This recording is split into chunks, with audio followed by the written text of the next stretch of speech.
Spirituality and Agnosticism by Galen T. The print version of this story can be found on aabeyondbelief.com in the personal stories section, dated October 2, 2016. When I arrived for my 28-day stay in rehab and introduced myself with a brief autobiographical sketch, I was heralded by the other patients as somebody who surely had the spirituality stuff down pat. This seemed a reasonable assumption. After all, I possessed 2 graduate degrees in theology and had just completed 10 years as the ordained minister of a mainline Protestant congregation. But the confidence my fellow patients had in my spiritual stature was ill-founded. Yes, I could make my way through the Greek New Testament and was current with the latest biblical scholarship. I could explicate the Nicene Creed. In seminary, I had specialized in systematic theology and mastered the principal theologians of the modern era. My preaching sparkled with erudition. In other words, I had a well-trained, finely tuned theological mind. But as I entered the chaos of early recovery, all this knowledge about God, absent any relationship with God, evaporated like a puff of smoke. I entered sobriety in a spiritual vacuum. Upon leaving rehab, I resigned from my pastorate and eventually from the ministry. I was required to leave my congregation immediately upon release from rehab and to have no further contact with its members. The problem was not my alcoholism, but that I was an alcoholic who had engaged in conduct unbecoming a minister by having overlapping affairs with women in the congregation. My denomination did not defrock me, but it was soon apparent that no other congregation, no matter how down on its luck, was ready to welcome me. A secretive drinker and philanderer, I was now publicly unmasked and disgraced. I was numb with shame, and there was only one place I could go where I might find a measure of acceptance. I plunged into Alcoholics Anonymous immediately, following all the usual suggestions. I went to 4 or 5 meetings a week, obtained and used a sponsor, completed the steps, made coffee, and chaired meetings. Despite this level of activity, I remained spiritually moribund. And after 5 years, I relapsed on prescription medications. So I reset my sobriety clock and maintained the same level of involvement in the fellowship. Today, I'm still active in AA and sober for 20 years. I wish I could say that my relapse sparked a spiritual rejuvenation, but it did not. I was naturally aware of the spiritual principles embedded in AA's program of recovery and gave them a thorough mental workout. In other words, I had not fundamentally changed since my years in the ministry. I still mistook thinking for participating. I fancied myself a connoisseur of elevated moral ideals. I entertained compassionate thoughts about others, but did nothing to cultivate actual compassion. I felt no need for spiritual grounding in anything beyond myself. The mechanisms of suppression and repression operated so smoothly that I was rarely conscious of feeling anything other than episodic irritation with people who disappointed my unarticulated expectations of them. This spiritual blankness prevailed in ironic juxtaposition with an intellectual preoccupation with the meaning of life.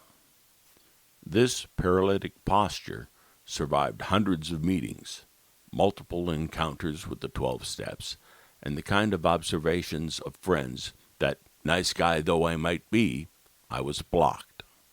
I might have endured in this woeful condition unto death, but for an encounter with grave suffering. 3 years ago, I sank into a severe depression. This was by no means my first such episode, but it was the deepest and longest, lasting 11 months. During many of these days, I could not leave the house. Instead, I found a new twist in AA's exhortation to take life one day at a time. One day at a time, I decided not to kill myself. I could always kill myself tomorrow, I assured myself, and with this comforting thought, would make it through the day at hand. The next day, I would have the same interior dialogue. Day after day, week after week, month after month. Many AA friends kept a distance. People are frightened by depression and don't know how to comfort or respond to those upon whom it preys. But a couple of people stuck with me, and I went to meetings whenever I could. Without the hope I received from AA, my decision on one of those days might have gone in the other direction. Clinging to this hope during a time when my mind lay wasted was my first spiritual experience, though I didn't realize it at the time. After 11 months, I got better. Perhaps this was due to the self-limiting nature of most depressive episodes. Perhaps my new psychiatrist, an experienced pharmacologist, had hit upon the right cocktail of medications. Perhaps the advent of spring gave me a boost. In any event, within a month of my rebound, I realized that I was a different person than my pre-depression self. How to describe a spiritual awakening without spilling cliches? To boil it down, first, I was suffused with feelings that had so long eluded me. Sadness, hurt, bewilderment, love for others, guilt, contentment, vulnerability, and even occasional joy. Second, my relentlessly preempting and controlling mind quieted down. Third, as self-preoccupation faded, I felt deeply connected with other people, and through this, to a flowing sustenance of humility and compassion. This healing was not self-generated, not even self-discovered, but alighted on me with the force of grace, though a different sort of grace than I had preached about from the pulpit so many years ago. It was not tethered to doctrinal notions of salvation from sin, but rather to a sense of being lifted up and opened out. I've heard people in Alcoholics Anonymous describe similar experiences in many different hues and usually with a sense of reverence. Many ascribe their awakening to God, without tying said being to any religious specifications. So regarded, God is the source of transcendent meaning that suffuses our lived experience with a sacred cadence that we ourselves are unable to orchestrate. This fit into my experience, and I'm comfortable thinking of a God as the source of the grace which came flowing into my life. This is not the all-powerful, entirely benevolent, intervening God I learned of in the seminary, and who is the subject of devotion in Islam, Judaism, and Hinduism.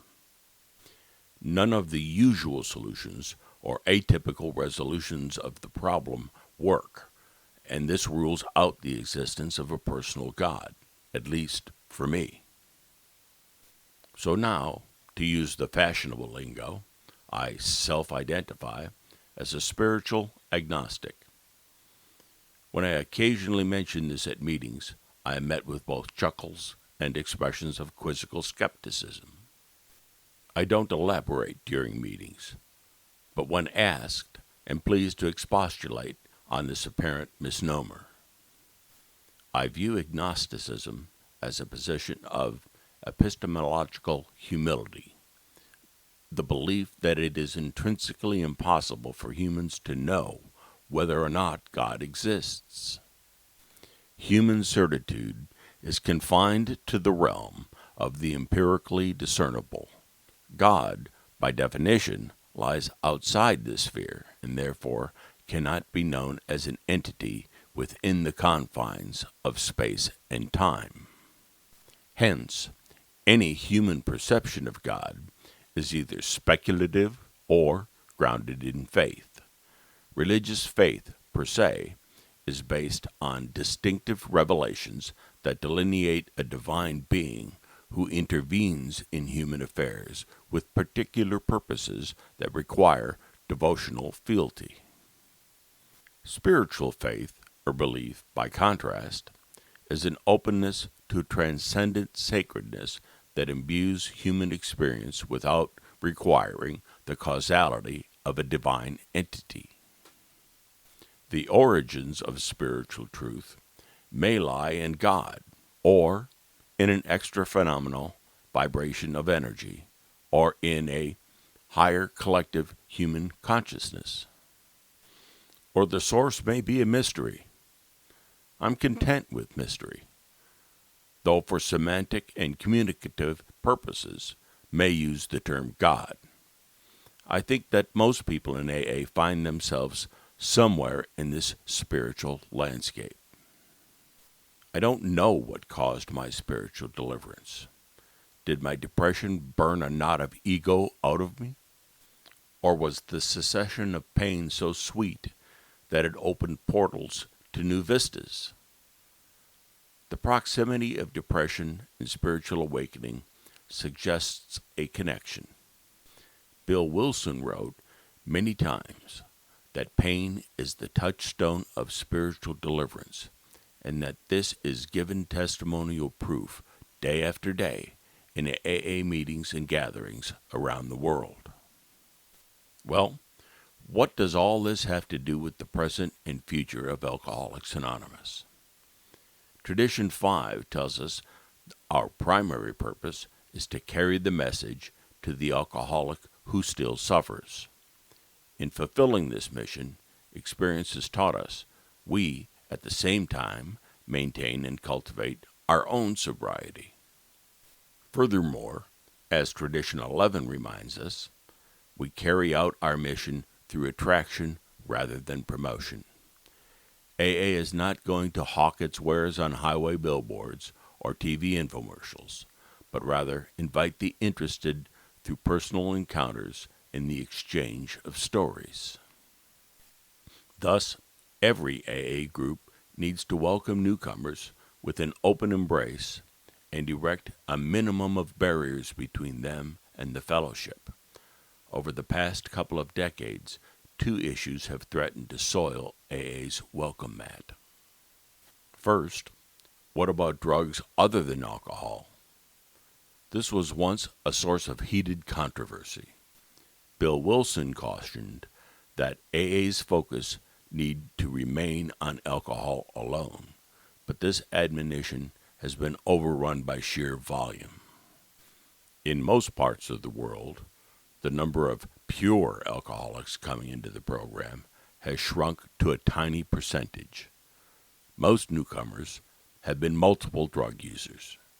Even matronly suburban women have typically mixed their booze with prescription medications. I've been to hundreds of meetings and never heard a person admonished for speaking of drugs other than alcohol.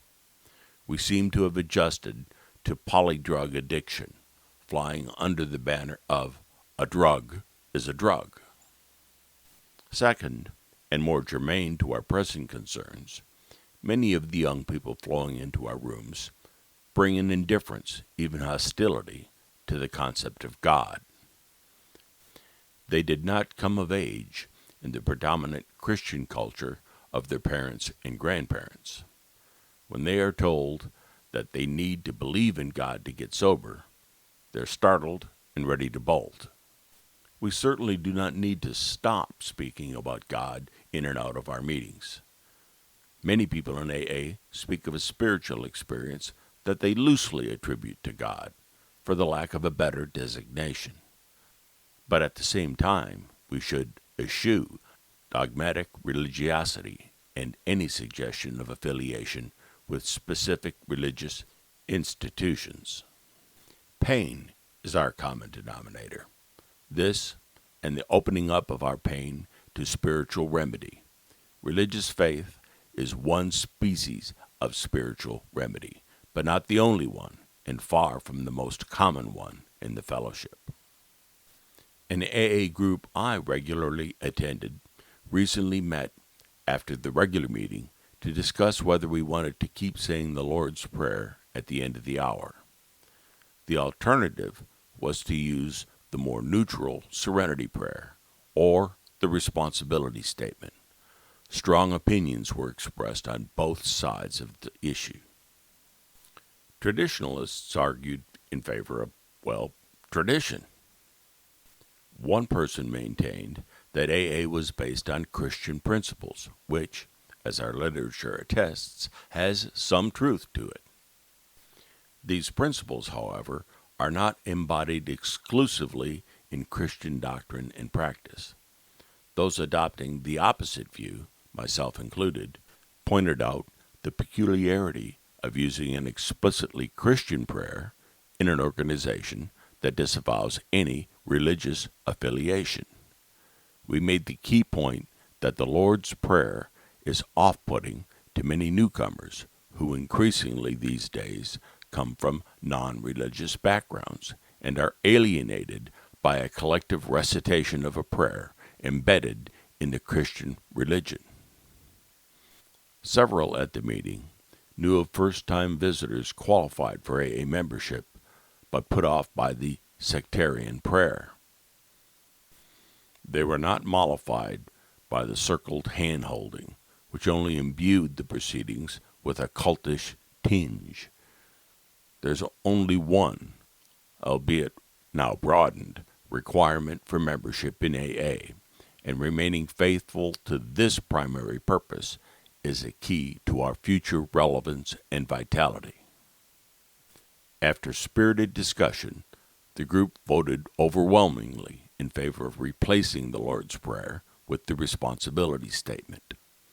A couple of regular attendees were offended and have not returned, but the group as a whole is thriving.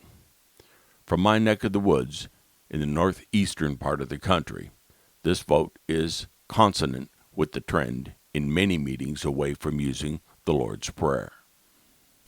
This trend supports AA's affirmation that God is characterized by our individual understanding rather than collective agreement.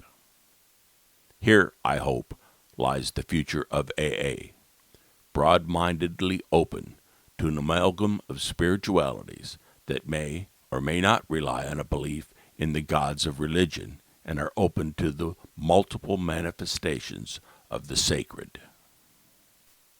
About the author, Galen T. Galen spent most of his career in the ministry and in mental health and career counseling. He has published numerous articles as a career consultant. He is now an independent writer focusing on the application of personal narrative to addiction recovery and life generally. He has been sober since 1995 and is active in several of his local